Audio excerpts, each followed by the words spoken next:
Ronnie, hey, Gary. Oh, yeah.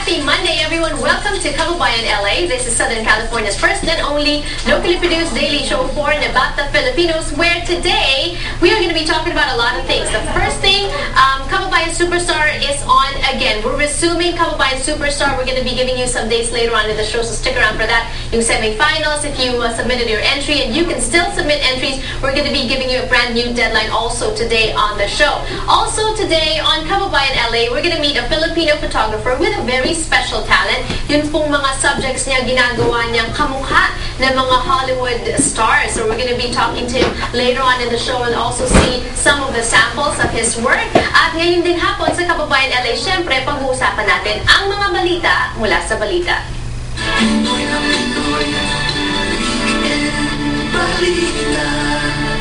Ronnie Laigo, Editor-in-Chief of Midweek and Weekend Balita. Sunod-sunod ang mga balita mula sa Pilipinas and they're not very good news. Oo nga, Janelle, ilang araw na, no?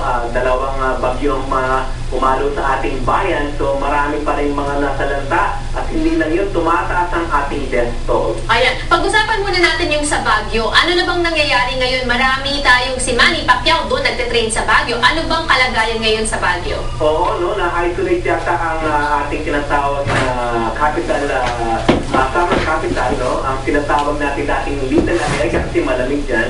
Isolated kasi ng mga landslides nga. Marami ang mga haling nasira papunta rin sa ating summer capital na yan. Okay, so walang makalabas, walang makapasok. But in terms of news, do we hear from them? Okay ba ang kanilang mga linya ng telepono? Nakakapag-internet ba sila dyan? Do we have contact with people in Baguio? Oo, si Mayor, no? Bautista, yata ang pangalan niya, no? Anyway, siya ang nagre-report sa atin, ano? Ang sinasabi nga niya, isolated na nga yata ang summer capital ng Baguio at ang nangyayari doon, mukhang kulang na sa tubig at mga pagkain ng mga tao doon. Alam naman natin, walang ibang paraan kundi yung mga main thoroughfares na Quezon Road, Marcos Road at saka yung Naguilian Road na papuntang sa baba ng Baguio na yan. Okay. Hopefully, maayos at maka-reach naman sa kanila ang mga relief goods na kailangan ng mga tao. Very quick question, Ronnie. Umuulan pa daw ba sa Baguio ngayon o hindi na? Oo, ngayon, nag-receive na yung actually ang baha, no? Kahit nasa Pangasinan. However, sa Dagupan, gayon pa man, meron pa rin baha, ano? At magputik ngayon ang mga daan doon. Ang problema ay yung paano nga ang pagdadala ng mga relief goods sa mga ating mga kababayan. Ayan, kasabay daw ng pagbaba ng tubig baha ang pagtaas naman ng bilang ng mga patay sa Pilipinas. Oo, 630 so far ang sinasabi nilang patay, no? Doon sa Northern Luzon, 275, ano?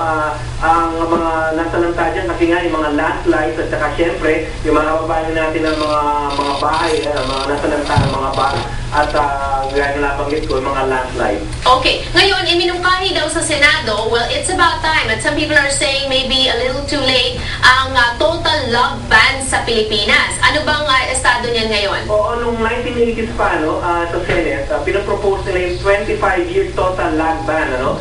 Sana nga, talagang buong bayan ng Pilipinas, wala nang pwedeng kumuha ng mga ating mga puno at mga magputol. At kasi nga, ang problema dyan, ang sinasabi ni Senator Quirino Pimentel, na propose ng total log ban is yung the political will to impose. Kasi nga, marami sa ating mga kongresista, maraming mayayaman sa atin, na sila rin mismo, may mga may-ari ng mga lupain na ito, na kung saan may mga laging na nangyayari. And meron bang resistance na nakukuha itong mungkahi na to for now? Oo, hindi lang yung mismo mga may-ari ng mga kalupaan na ito, no, mismo mga lobbying groups na nagsasabi na mahirap daw kasi marami daw mga apektuhan ng mga tao, mga trabaho nila, mga nagdidepende ng mga livelihood. Pero nakita naman natin siguro kung ito na nga ang dahilan, ang pinsala na nangyayari. Imagine, for the last 40 years, walang ganitong klaseng baha na nangyari sa Metro Manila. At sinasabi na nga na mga $1 billion ang ang Right. nawala sa atin. Right, pati landslides dyan din nagmumula. But you know, we're gonna be following that development very closely. But also another development na kailangan nating manmanan at sundan, yung Irish priest na na-kidnap sa Mindanao. Can you tell us the story? Oo, isang Irish priest, ang pangalan niya si Father Silas, na sinasabi na kinidnap yata naman ng mga Abu Sayyaf. Alam naman natin, may history ang mga grupo niyan, yung mga banditong Muslim na yan na nagkikidnap, at meron pa nga tayong kababayan sa Corona na binihid nila, kinidnap ito, at ang report pa mukhang sinaktan pa yata itong pari na ito at dinala yata sa Lanao. Okay. It's from Pagadian City na kung saan dumating siya noong 1950s pa. Siya ang pari doon, at ito na nga ang report natin, isa na namang kidnapping ng isang pare. May mga ransom ba na hinihingi ang mga kidnappers? Wala pa namang report, pero alam naman natin na Abu Sayyaf kung sila na nga ang kumidnap kay Father Silas, na humihingi lagi ng ransom yan. Binibinay ng mga pari ng mga nakaraan na kinidnap, na nag-ransom daw sila, pero ang historical rumor doon sa bayan na yan, mukhang lagi nagbabayad tayo ng ransom. Alright, maraming salamat sa paghahatid mo ng balita dito sa Kababayan LA, and also ang mga detalye ng balitang yan, saan mababasa, Ronnie? Oo, sa balita.com, lagi po kayo sumubaybay sa aming pahayagan, and of course, lagi po kayo manood ng Kababayan LA. Alright, maraming salamat, Ronnie Ligo, Editor-in-Chief of Midweek and Weekend Balita. Labas na po ang Weekend Balita sa inyong mga paboritong tindahan, Filipino establishment. So, don't forget to take your copy. Everything is free, and you'll read the latest about the Filipino-American community here, also from the Philippines, mula po mga balita mula sa Pilipinas. Meanwhile, sa Kababayan LA, magpapatuloy po tayo sa aming pagbabalik after a few reminders. Don't go away.